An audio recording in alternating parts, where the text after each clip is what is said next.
There are people out there taking so much action, but it's all wrong. And there's people out there studying so much, but they're not taking any action. You need to do both. What's up, my healthy fruit and veggie lovers? We are out here with Ted Carr, the man himself, from fruitarian to entrepreneur. And we're going to talk about the journey of vegan entrepreneurs, basically. So Ted, I wanted to ask you some questions. Hello, welcome to the show. Thanks for having me, dude. My pleasure. Thanks for coming, man. So I want you to maybe just talk briefly about your background, because you're all known as fruitarian. You still have your Instagram here. We're live at the same time, fruitarian. So you're still big on fruit and all that. And back in the day, tell me about your journey, where you came from with this whole fruit game. Where I came from, dude. I came from a cold country up north known as Canada. Yes. And which is where I come from too. And I got into fruit, man, because it's a long journey. Like a lot of people have a long journey, but I ended up at fruit because I felt that, based on all my research and experience, that fruit is just the top of the pyramid. You can't really go much higher than that. It's like the ultimate. Some people believe in breatharianism. I don't really believe in that outside of being breatharian from 8 p.m. to breakfast, bedtime to breakfast, but or dinner till breakfast. But yeah, I think fruit is like the top of the pyramid for humans in terms of what we should be consuming. Yeah. I remember actually watching you when I was new to the journey. You were one of the people I was following, along with like Fully Raw Christina, Yulia and Paul Tarbath. You were hanging out with them. That's how I found you, actually. And you were hanging out in Thailand, actually. This is how we do it in Thailand. These mangoes are out of control. Ridiculous.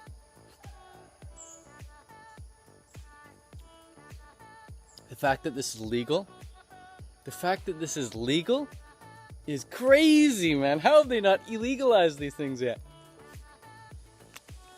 And I remember you had horrible eczema or like skin rashes and issues on your back and stuff, and you healed that all with the fruit diet. It was acne that I got rid of. Terrible acne. The acne cleared up within a week. I still can't believe it sometimes. I look at my back and I'm like, holy, this is actually my back. Like, it's hardly recognizable. Because my back used to be so littered with acne. And then how did you get to Thailand? I always wanted to find the country where eating a fruitarian diet was gonna be the easiest. How did you get by in Thailand? Like, it requires money to fly there, to pay rent, to buy your food. How did you make a living there? Yeah, well, I put everything on a visa to get started. I could just use the credit card. And I figured that, like, worst case scenario, I can't figure out how to make money online. I'll just fly back to Canada and, get a job again. So the pressure was kind of on, to make it work. And I think because the pressure was on, I actually took a lot of action. And because I took a lot of action, I ended up getting some results, and really made most of my money through having like a 30-day raw food challenge course and then offering coaching to people, health coaching. Okay. And that took off? Well, it paid the rent. Thailand's really cheap. Paid the rent, paid the food. So it was really, really cheap living there. But I found that having so many one-on-one clients, they like ate up all my time. So yeah, I was making money online, but I didn't really have like the freedom to like do what I want every day, because I was always stressing over like, oh, I got to get back to that appointment for that coaching session. Yeah. So your calendar was full up with appointments. Yeah. So then I needed to learn how to like do group coaching. And so that was something that I was opposed to at first, because I thought group coaching wouldn't be as helpful as one-on-one. But eventually I found a way to do group coaching. And so that then allowed me to free up my time and live how I want to live. This was Just doing still that. while you were in Thailand? No, it was after. In Thailand, it was just all one-on-one coaching. Okay, okay. But you spent a few years doing that. Yeah. Okay, so what role do you think the fruit had in your entrepreneurial ventures? Did it make you like hustle more creative, or like talk about that? It allowed me to niche down. It allowed me to become really well known in a niche. Because like there aren't many people eating a fruitarian diet. I was one of the few outspoken fruitarians, if you will. So it allowed me to really stand out and get all the eyes on me. Yeah, especially in those days. Yeah, especially in those days. And then once I had all the eyes on me, it was very easy to say, here's an ebook, here's a course for coaching, and get clients that way. So that really helped. In terms of like how it helped me with my productivity and stuff, yeah, I mean, it gave, fruitarian diet allows you to have optimal levels of energy, allows you to get really good deep sleeps, allows you to stay in a good mood, allows you to stay focused without brain fog. And yeah, I think it helps in that way too. But in terms of just like bottom line business, it just, allowed me to find my niche really easily. You were pretty hardcore fruitarian, like you weren't eating all these other types of foods, but fruit and maybe coconuts. I don't know. Yeah. Fruits and coconuts. I wasn't even doing greens. You weren't even doing greens. I guess living in a tropical place like Thailand, it's easier to do that because you have the high quality fruit, you have the sunshine. So I'm thinking like there were other elements but food, like you were active, you were getting outside a lot. Oh yeah. Greens in Thailand are not very attractive. Like just to visualize a head of lettuce in the sun, it just wilts really quickly, right? So when you go to the farmer's market, all the lettuce there is so wimpy and wilty and gross. The only place to find good lettuce is at like the farm or at the super, like the stores at the mall, which I never really went to. But here in Canada, for example, it's always cold. Greens are always looking very attractive. They're pulling out of the fridge and that was there, but crisp and pull them out of the fridge and they're good. But I don't even have a fridge in Thailand. Okay. I mean, I had a mini fridge actually, but it was just full of like water. But it was just a mini fridge, super tiny. Wouldn't even have fit freaking 2 heads of lettuce. So. Okay. So do you recommend that people who are doing the fruit-based lifestyle should fly out to somewhere like Thailand, like somewhere tropical, or can they make it work in Canada or a cold place? Well, there's making it work and then there's making it really enjoyable. And they're two completely different things. It's like, do you want to make your relationship with your partner work?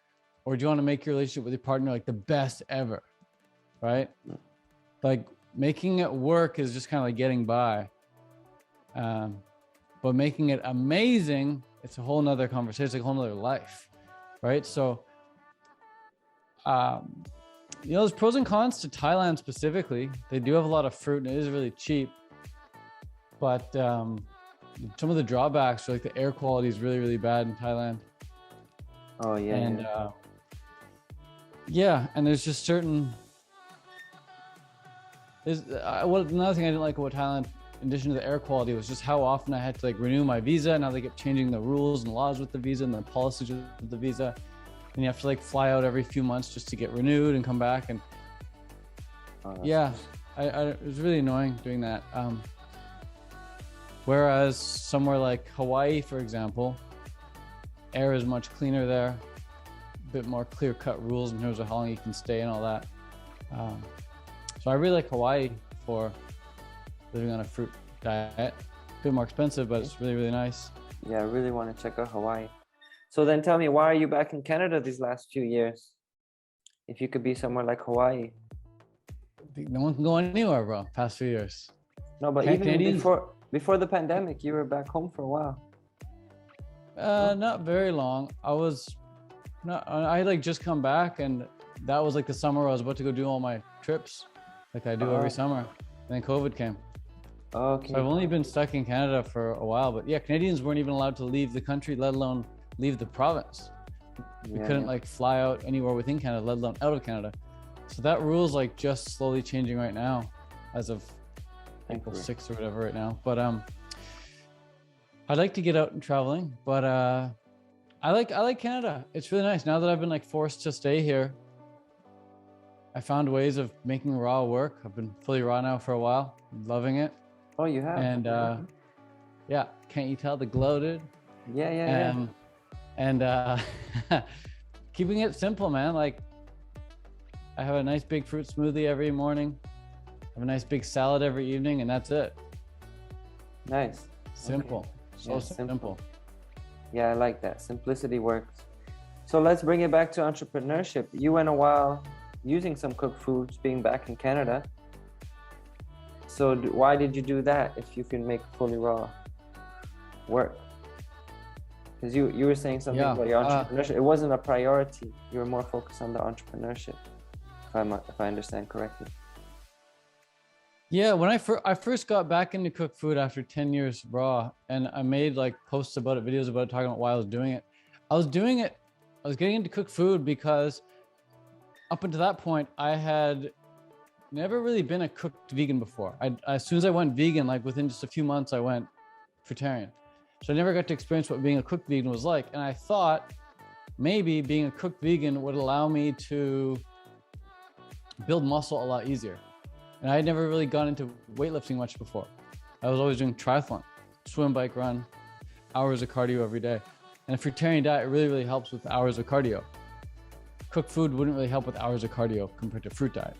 So when I quit triathlon, I was like, okay, well, I no longer really need a fruitarian diet to help me get a competitive advantage here.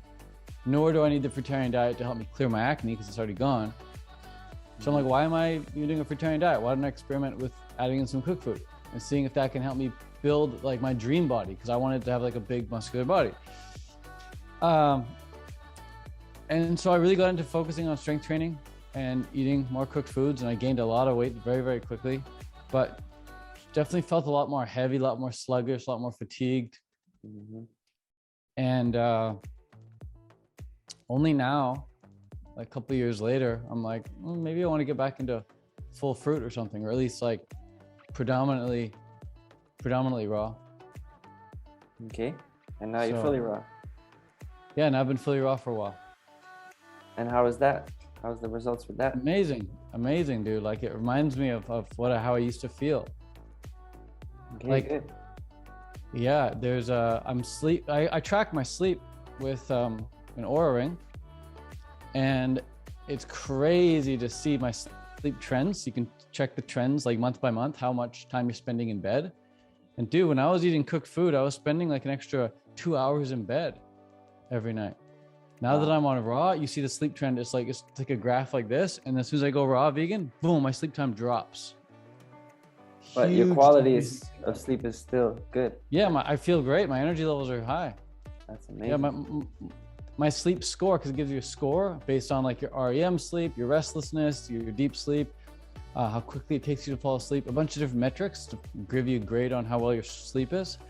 My sleep score is like just as good as it was before, but I get 2 hours less sleep. Yes. Okay. Isn't that crazy? This is really interesting because I myself, so I'm curious if you're still weightlifting, because I try to put on weight and I would use some cooked food this winter, same thing like you, but I didn't feel as good. But then I'll be, when I was raw and eating clean, I was feeling really good, but I was getting skinny and I would get subconscious about the skinniness. So I would eat cooked food to put on weight, but then I didn't feel good. I would be more sluggish. So are you still keeping on muscle mass and stuff? Yeah, funny you ask. Since being raw, I mean, I haven't really noticed it until you asked me, actually. I haven't really been lifting too much weight. The idea of lifting heavy weight is not attractive to me anymore.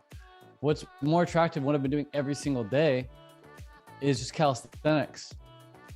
I've been doing a lot of pull-ups, a lot of squats, a lot of lunges, a lot of push-ups, a lot of, skipping, a lot of running, cardio too. So like calisthenics and cardio is now like my preferred method of movement.